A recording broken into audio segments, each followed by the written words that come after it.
We definitely have seen the impacts of COVID, astronomical housing prices, and stagnant wages. And that's overwhelming to think that that many people are living literally, it's paycheck to paycheck.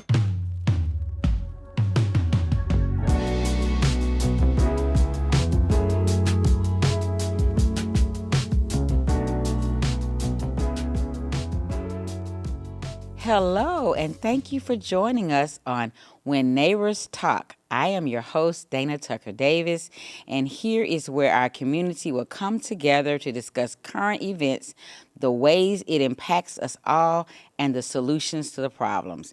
Welcome to the neighborhood. Let's get into it. Today we will discuss homelessness and how it impacts us all. And here are our neighbors for today. Our first neighbor is Dr. Dwight Reighard. Can you tell us about yourself? I'm an Atlanta native. Grew up on Marietta Street in downtown Atlanta, so I love this city. Love everything that I got to participate in growing up.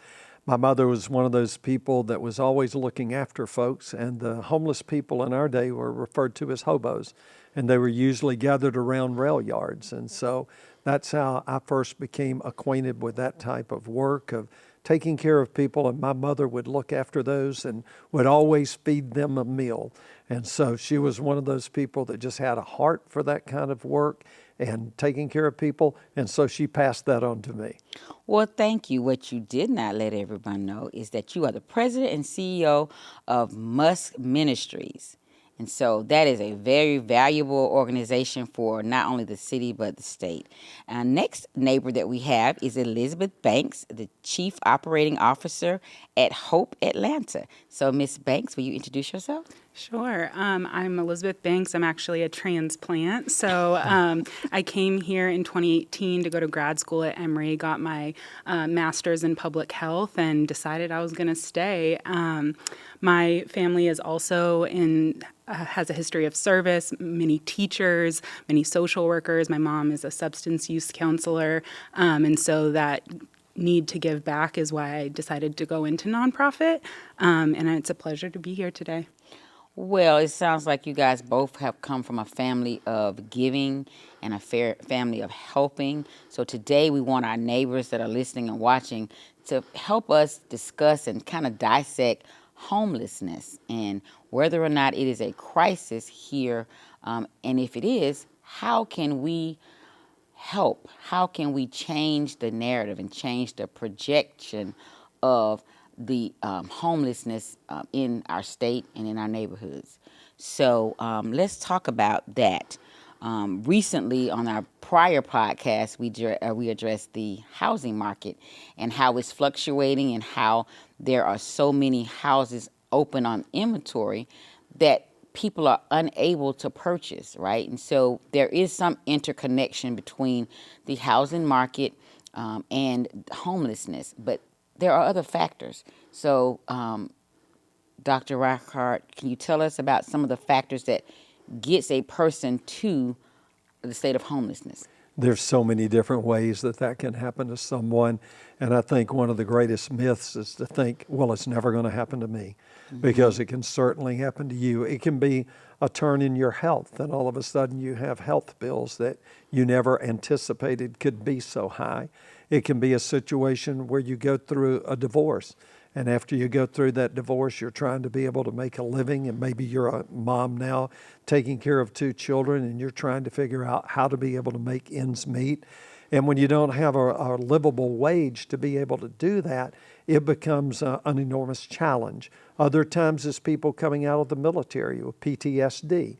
We often want to think, well, a military veteran, that looks like someone from a Vietnam era. But that's the furthest thing from the truth, because so many of those that we deal with in our veterans housing program at MUST are younger. And so a lot of different things. Substance abuse can put you into a situation like that. Mental health challenges. So many of our clients are battling different mental health challenges. So I think there's a lot of different factors that can lead. And then you just get down to plain old economics. It costs a lot of money to be able to live in metropolitan Atlanta. an apartment in Cobb County, for instance, a 2-bedroom, is going to cost you north of $1,600 a month. If you're making minimum wage, you're probably going to have to work 3 to 3.5 jobs. And the other great myth is, well, a lot of these people are just lazy or they're not trying. Sometimes they're working 2 and 3 jobs to be able to make ends meet.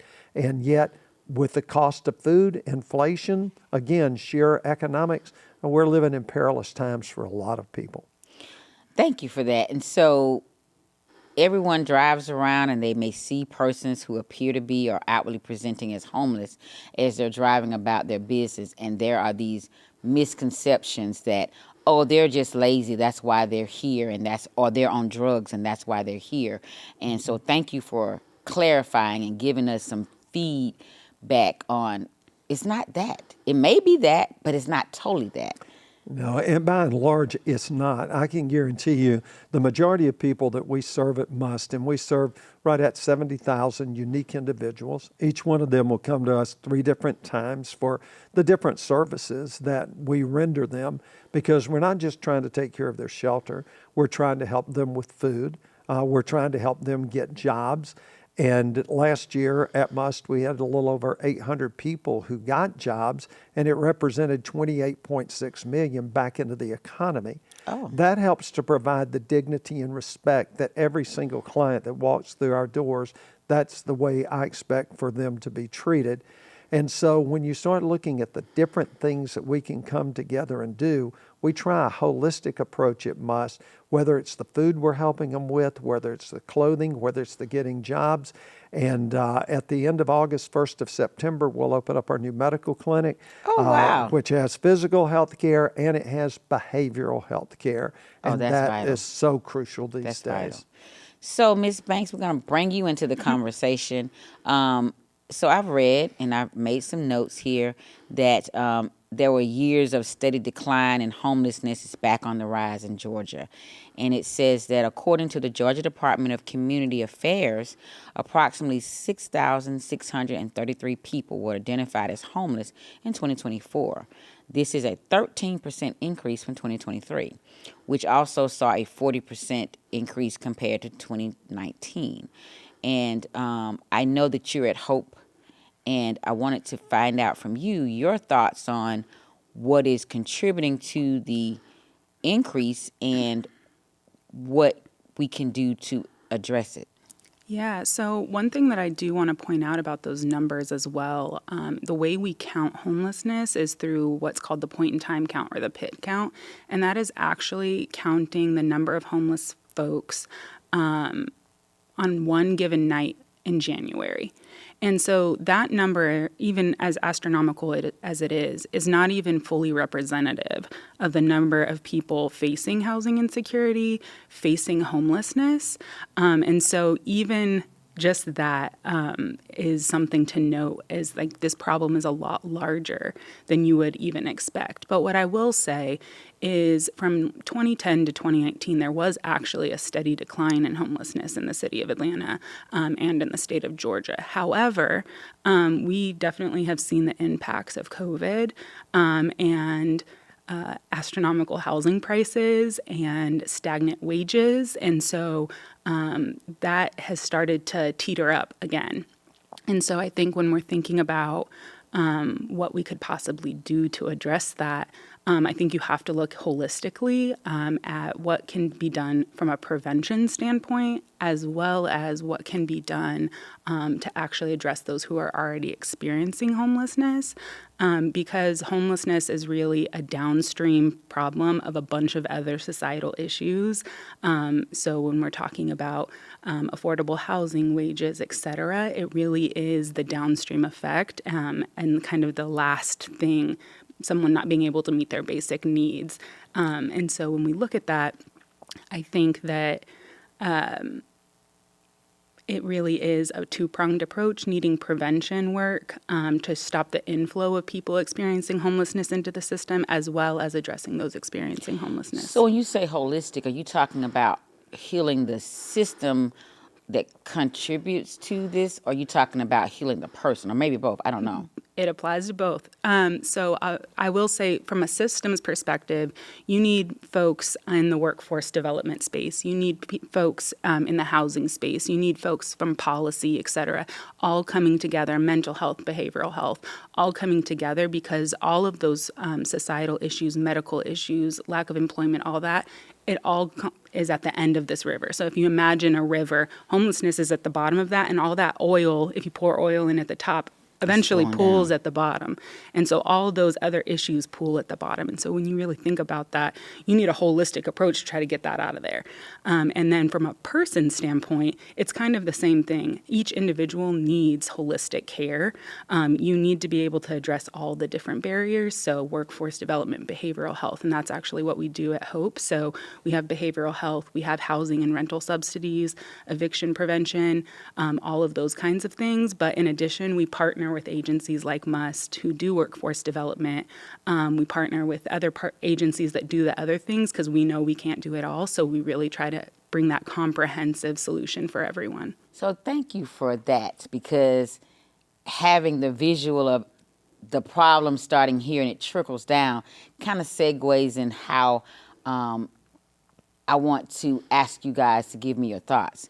And so I'm going to give you some topics, and I want you to rate them on a scale of 1 to 5, with 5 being the most impactful and 1 being the least impactful on homelessness. And so that would be unemployment or underemployment, availability of housing, affordable housing that is, obstacles, mental health, addiction, and skills, lack of. If you had to rate the one that impacts homelessness the most, which one would that be? And the one the least, which one would that be? Let's start with you, Dr. Reighard. I think I would give the top rating to affordable housing. It's just something that impacts everyone. You know, for a lot of people, the so-called American dream was to be able to have a home, to be able to raise your family in that home.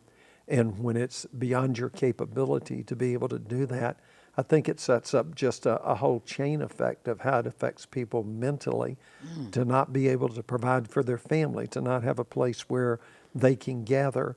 I think that's why HUD in their work came up with a mandate called Housing First, because they believed if you could help to solve the housing issue, then you can begin to take on the other cascading problems that Elizabeth was referring to earlier that begin to occur. And when there's just not affordable housing, when there's a lack of transportation like we face in metropolitan Atlanta, we don't have the same infrastructure that a lot of large cities have, then it begins to impact you being able to get to a job, to be able to afford that home. But for me, in what I'm able to observe, it's the lack of affordable housing.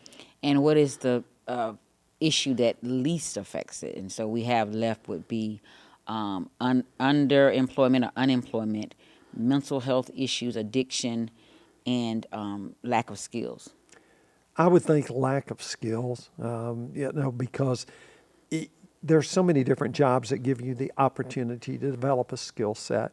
For instance, if you came to us at MUST in our workforce development and you were maybe wanting to be in the restaurant industry, we could do serve-safe training for you.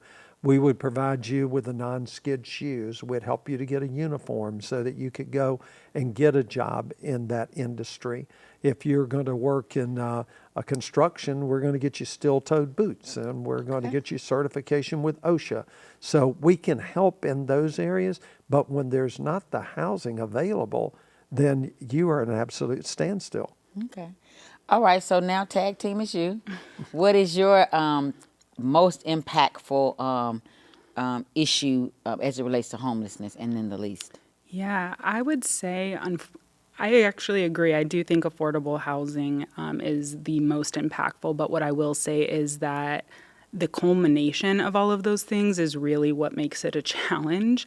But in terms of affordable housing, I think if you don't have a safe, stable place to live, you can't focus on any of those other things you mentioned. And that is why housing first is so important. I think if you look at like Maslow's hierarchy of needs, the baseline, that foundation is housing and food. And if you don't know where your next meal is going to come from and you don't know where you're going to sleep at night, you can't worry if you missed your medication. You can't worry if you don't have $1, right? You are just trying to figure out where you're going to sleep and be safe. And so I think that as I mentioned, I really do think that affordable housing, it impacts us all. And because the housing market is, the rent just keeps going up, it's any one of us could experience homelessness due to an emergency or a change in life. Okay. And now my mind is processing that because, I have in my earlier career, I was an attorney for Georgia Legal Services. So we saw a lot of it. We had to defend persons who were being displaced from their Section 8 or voucher programs or just regular evictions and just for a plethora of reasons, right? And so, of course, we had to deal with persons who were owners selling out to big corporations just so they can charge more for the same housing or whatever. So I understand exactly where you're coming from, that it's the combination of all of it together that makes it horrible. So is there a solution for homelessness? That's a little bit different from what we talked about. We talked about what we think the systemic issues are, but is there a solution for it? And so there's this thought that there's a difference in how the upper class, middle class, and lower class view homelessness and how to solve it, or as some may say, get rid of it, because you have that mentality, like, we just need to get rid of it, and some like, we need to help. So that's an internal struggle, right, and how you label it. But let's talk about solutions. Dr. Reighard, what solutions do you or must ministries think that we can implement? I think there's a lot of directions that you can go. One of the ones, if I was trying to help solve that, is to realize no one organization can do it. That's why we're thankful for A Hope Atlanta. That's why we work with so many different organizations, collaborate together, because it is a huge issue. I serve on the Atlanta Regional Commission for Homelessness, along with Elizabeth and their organization. We're a part of that. Where former Mayor Shirley Franklin and Jack Harden co-chair that. And I recently had Jack out to speak to our board, and he informed them that 47% of people in metropolitan Atlanta could not meet a $500 emergency. And that's overwhelming to think that many people are living, literally, it's paycheck to paycheck. And so what can throw a person's entire budget off is all of a sudden their son's insulin pump goes out and they've got to be able to afford to get another one. A blown tire can wreck a person, being able to get to work and fulfilling the responsibilities. So helping people with financial literacy, getting a livable wage for people to be able to afford a house. And of course, we've seen a lot of hedge funds buy up houses. And a recent study showed that about 30% of the rental houses in metropolitan Atlanta were owned by people outside of Georgia. And in Paulding County, if memory serves me correctly, is like 78%, which is staggering. Because if you control the supply that way, then you can obviously adjust the price to the demand that's going to be there. And so I think you see people up against that, inflation, all the other things that people are battling against. So it's going to take an approach for our government on a national level, on the local level. Very thankful that we work together with the Cobb County Commissioners to be able to address a lot of these issues. They've just recently appointed a task force in Cobb County to try to address homelessness, because altogether last year, homelessness was up 18% in America, the highest percentage that it ever had of increase. And we've seen that increase. There's no doubt about it. We built a 136-bed permanent shelter 3 years ago, 40 respite beds. It stays full. We're the winter warming shelter for Cobb County. Yeah, so it seems like Ministries has solutions outline. You guys are tackling it as best you can. As best we can with the help of the government and the help of private individuals.